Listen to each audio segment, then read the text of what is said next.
Halo, selamat datang di channel Farid Ramadana. Apa kabar kalian semuanya teman-teman? Tetap jaga kesehatan ya. Di musim hujan ini, cuaca ekstrim di Indonesia ini, semoga kalian semuanya baik-baik saja dan sehat selalu. Amin ya rabbal alamin. Oke teman-teman, di video ini saya mau kasih tahu ada surat edaran resmi dari pemerintah pusat ya mengenai perpanjangan PPKM di Pulau Jawa dan Bali. Yang biasa orang awam juga disebutnya adalah PSBB ya, itu similar lah, sama aja. Oke, jadi teman-teman, di video ini saya bakalan kasih tahu inti-intinya itu apa aja di perpanjangan ini. Tapi untuk di perbandingan ataupun perbedaan PPKM jilid pertama dan PPKM jilid kedua, kalian bisa lihat di video saya yang sebelumnya ya. Saya di video ini cuma mau kasih tahu apa aja sih isi dari surat edaran tersebut ya.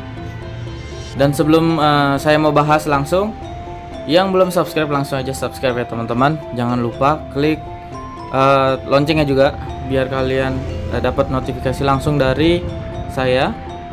Jangan lupa like, komen juga nanti kalau misalkan ada ide, saran, pertanyaan ataupun kritik. Saya sangat menampung dan saya sangat senang ya. Pokoknya langsung aja ketik di kolom komentar, saya bakalan respon semuanya. Yuk kita lanjut. Tapi sebelum itu saya mau bumper dulu.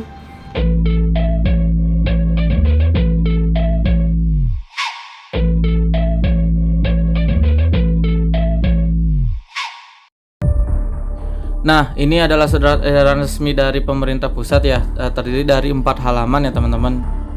Jadi saya bakalan bahas satu persatu per halaman. Oke, lanjut. Nah, surat edaran ini itu sesuai dengan arahan Presiden, yaitu dari Bapak Jokowi yang menginstruksikan kepada gubernur dan bupati atau wali kota. Setelah direview pemberlakuan pembatasan kegiatan masyarakat atau PPKM mulai dari tanggal 11 Januari lalu sampai tanggal 25 Januari 2021 ya. Dan itu ditunjukkan kepada gubernur dan bupati atau wali kota. Yang pertama gubernur DKI Jakarta, kedua gubernur Jawa Barat dan bupati di Jawa Barat, gubernur Banten, Jawa Tengah, gubernur daerah istimewa Yogyakarta, gubernur Jawa Timur dan bupatinya, gubernur Bali ya, dengan prioritas wilayah Kabupaten Badung dan Kota Denpasar dan sekitarnya. Oke, jadi itu tertuju kepada mereka. Dan di halaman kedua, dan tepatnya di poin kedua ya, langsung aja, pengaturan pemberlakuan pembatasan sebagaimana dimaksud pada diktum ke-1 terdiri dari poin A itu membatasi tempat atau kerja perkantoran dengan menerapkan work from home WFH sebesar 75% dan work from office sebesar 25%. Itu sudah ada di peraturan sebelum-sebelumnya. Poin B, melaksanakan kegiatan belajar mengajar secara daring lagi nih atau online. Jadi belum bisa tetap muka sampai sekarang ya. Buat adik-adik yang masih belajar, masih sekolah, mohon bersabar. Dan poin C, untuk sektor esensial seperti kesehatan, bahan pangan, makan, minum, energi, komunikasi dan teknologi informasi, keuangan, perbankan, sistem pembayaran, pasar modal, logistik, perhotelan, konstruksi, industri strategis, pelayanan dasar, utilitas publik, dan industri yang diterapkan sebagai objek vital nasional dan objek tertentu serta kebutuhan sehari-hari yang berkaitan dengan kebutuhan pokok masyarakat tetap dapat beroperasi 100% dengan pengaturan jam operasional, kapasitas, dan penerapan prokes secara lebih ketat. Tuh di poin C ya teman-teman. Jadi perhotelan bisa masuk 100%, tapi kan nggak ada tamu ya, percuma juga. Dan lanjut di poin D di dalam nomor 2 itu melakukan peraturan pemberlakuan pembatasan 1. Kegiatan restoran, makan atau minum di tempat sebesar 25% ya. Itu masih sama seperti aturan yang sebelumnya. Dan untuk layanan makanan melalui pesan atau dibawa pulang ya, tetap diizinkan sesuai dengan jam operasional restoran. Poin keduanya, pembatasan jam operasional untuk pusat perbelanjaan mall sampai pukul 8 waktu Indonesia Barat. Jadi poin yang ini saya sudah bahas sebelumnya ya. Jadi kalau misalkan waktu Indonesia Barat pukul 8 malam itu berarti di Bali itu waktu Indonesia Tengah pukul 9 ya teman-teman. Waktu Indonesia Tengah. Dan poin E, mengizinkan kegiatan konstruksi beroperasi 100% dengan penerapan protokol kesehatan secara lebih ketat. Lanjut, masih ada di poin F, mengizinkan tempat ibadah untuk dilaksanakan dengan pengaturan pembatasan kapasitas sebesar 50% dengan penerapan prokes secara lebih ketat. Jadi aturannya ini masih sama ya, 50% untuk semua tempat ibadah. G, kegiatan di fasilitas umum, kegiatan sosial budaya yang dapat menimbulkan kerumunan dihentikan sementara. Dan di Bali itu contohnya itu seperti lomba ogoh-ogoh nanti pas nyepi ya di bulan Februari itu bakalan ditiadakan dan tidak diwajibkan ya teman-teman. Itu sudah ada surat edaran resminya dari Gubernur Bali, Pak Koster. Itu sudah ada. Oke, poin H masih di nomor 2. Dilakukan pengaturan kapasitas dan jam operasional untuk transportasi umum itu. Dan poin yang ketiga ya, lanjutnya cakupan pengaturan pemberlakuan pembatasan sebagai dimaksud pada diktum kedua meliputi provinsi, kabupaten, kota yang memenuhi unsur kriteria sebagai berikut. A. Tingkat kematian di atas rata-rata tingkat kematian nasional. Poin B, ini udah di halaman ketiga, tingkat kesembuhan di bawah rata-rata tingkat kesembuhan nasional. Yang C, tingkat kasus aktif di atas rata-rata tingkat kasus aktif nasional. D, tingkat keterisian tempat tidur rumah sakit, bed occupancy ratio atau BOR untuk intensive care unit, dan ruang isolasi di atas 70%. Jadi di Bali ini juga lumayan penuh ya rumah sakit rujukan COVID. Lanjut yang di poin keempat nih. Ini langsung aja pada intinya. Jadi kenapa Jawa Bali itu diperpanjang? Karena mengandung unsur atau kriteria yang tersebut pada tadi poin-poin tadi ya, yang dari A sampai D itu teman-teman. Di poin ketiga. Makanya itu diperpanjang Jawa dan Bali untuk PPKM-nya atau PSBB ya. Lanjut kita ke poin kelima nih. Di poin kelima itu berisikan maksud atau tujuan ya. Jadi agar daerah tersebut lebih mengintensifkan kembali protokol kesehatan dengan baik dan benar, dengan mencuci tangan menggunakan sabun atau hand sanitizer, menjaga jarak, menghindari kerumunan yang berpotensi menimbulkan penularan atau klaster baru ya. Di samping itu memperkuat kemampuan tracking dan sistem manajemen tracing juga ya, perbaikan treatment termasuk untuk meningkatkan fasilitas kesehatan seperti tempat tidur, ruang intensive care unit ya ICU, maupun tempat isolasi atau karantina, karena memang sudah penuh sih di rumah sakit, apalagi khususnya di Bali ya, juga sudah mulai ramai nih teman-teman.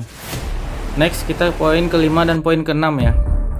Oke, di poin ke-6 ini berisikan SE ini, surat edaran ini berlaku mulai tanggal 26 sampai dengan 8 Februari, which is 2 minggu ya.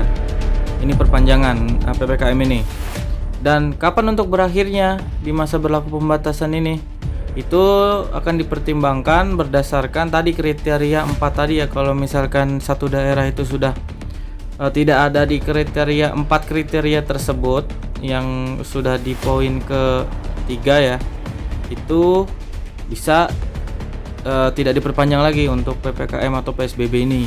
Jadi kalau masih terus menerus, perpanjangan PPKM akan terus diberlakukan loh teman-teman. Jadi ini suatu kebijakan dari pemerintah ya, sepertinya mereka sudah mulai serius. Tapi menurut saya ini sudah terlalu lambat, sudah telat ya. Kalau menurut saya kenapa nggak dari awal gitu, digalakannya seperti ini gitu, jangan dikendorin jadi naik lagi COVID-nya, terus giliran udah naik digalakan lagi peraturan ini. Jadi kan keuangan masyarakat itu sudah habis ya, karena ini udah hampir setahun ya. Mungkin kalau pemerintah sudah menggalakkan dan konsisten dari awal sejak pertumbuhannya corona itu datang ke Indonesia, mungkin sekarang sudah aman ya, sangat sedikit lah ibaratnya bisa di tracing seperti itu. Kalau dilonggarkan seperti kemarin dan dan digalakan lagi seperti sekarang ini, itu sepertinya yaitu saya yang bilang udah telat, karena masyarakat uang udah nggak ada untuk makan ya. Itu pendapat saya secara pribadi. Gimana pendapat kalian nih teman-teman? Bisa kalian tulis di kolom komentar ya. Untuk poin ketujuh itu berisikan tentang mengingatkan ya kepada gubernur dan bupati atau wali kota di daerah yang tidak termasuk kriteria ini, yang di luar Jawa atau Bali, itu tetap memperhatikan prokes supaya nggak mengendorkan ini ya tingkat kedisiplinan, supaya tidak naik lagi lah, intinya seperti itu COVID-19 ini. Lanjut ke halaman terakhir, ada di poin ke-8. Jadi intinya ini adalah kepada seluruh gubernur dan bupati wali kota. Poin yang A, mengoptimalkan posko Satgas Covid. Itu bisa dipakai menggunakan anggaran pendapatan dan belanja desa ya, intinya gitu, pakai APBD secara akuntabel, transparan dan tanggung jawab. Poin yang B, berupaya untuk mencegah dan menghindari kerumunan baik dengan cara persuasif maupun melalui cara penegakan hukum dengan melibatkan aparat seperti Satpol PP, kepolisian atau TNI. Poin yang C, melaporkan hasil monitoring pelaksanaan PPKM secara mingguan kepada Mendagri, tembusan kepada Satgas COVID-19 nasional itu. Dan poin yang ke-9 nih, isinya adalah instruksi menteri ini mulai berlaku pada tanggal 26 Januari ya, sampai tanggal 8 Februari untuk sementara ini. Oke, gitu aja ya teman-teman intinya dan isi dari surat edaran resmi dari pemerintah pusat nih. Ini sudah dikeluarkan dari tanggal 22 Januari kemarin. Jadi begitu ya teman-teman. Gimana nih menurut kalian? Ada yang mau keluar masuk Bali mungkin untuk sekarang ini di masa periode tanggal 26 sampai tanggal 8 Februari. Kalau misalkan ada, peraturannya masih sama, kalian bisa lihat di video saya sebelumnya. Saya bakalan cantumin juga nih di card ya, ataupun di kolom deskripsi juga. Jadi gitu ya teman-teman, intinya saya sudah dulu di video ini, tapi yang belum subscribe langsung aja subscribe ya, karena subscribe itu sangat membantu buat saya loh, biar semakin semangat lagi nguploadnya dan ngasih tahu informasi ke kalian yang mengenai jalan-jalan Bali, kondisi Bali seperti apa, ataupun gimana cara masuk Bali dan aturan-aturannya ya. Jadi kalian harus pantengin channel ini teman-teman. Sekian, terima kasih, semoga informasi ini bermanfaat buat kalian. Kalau saya ada kata-kata yang salah atau membingungkan, saya minta maaf. Kalian bisa juga nanya langsung ya di kolom komentar. Oke, saya pamit dulu, see you on the next video. Oke, bye bye, ciao, salam damai dari Bali.